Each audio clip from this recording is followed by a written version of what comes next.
rimwe na rimwe hari n'ababyitiranya akibwira ko ikipe ari akarere ariko ntabwo ari byo. Ikipe ni ikipe uko iri, it's an entity, ni urwego, ni association iriho, ifite ubuzima gatozi, ifite ubuyobozi n'abayigize, ariko ni ikipe ishyigikiwe kandi nanavuga ngo yabyawe n'akarere, bityo rero ni inshingano zacu nk'akarere kuyishyigikira uko dushoboye. Inshingano yacu ya mbere ku ikipe ni ukuyifasha kubaho uko dushoboye, ukuyishyigikira ndetse no kuyishakira amaboko aho twashobora.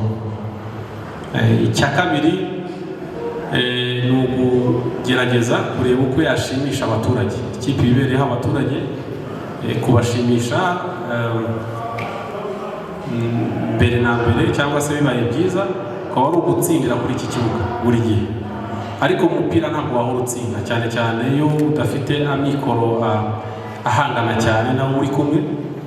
Ariko gushimisha umuturage niyo umuzaniye ikipe ikomeye yumva kuri radiyo cyangwa abona kuri televiziyo, babakinnyi bakomeye akabona mu rugo, ubwabyo nabyo bimushimishije. Ntabwo buri gihe gushimisha abaturage ari uko Bugesera yatsinze gusa, nicyo cyifuzo.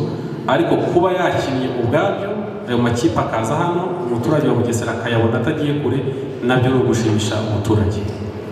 Icya gatatu ni ubukangurambaga.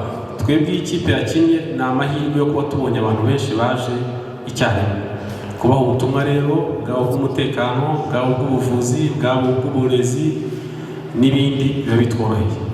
Ntabwo byoroshye ko umuyobozi w'akarere atumira abaturage 10,000 bakaza byoroheje, bisaba imbaraga nyinshi. Iyo batumiye mu nama ni inama nyine, ariko mu mupira barizana bakanishyura.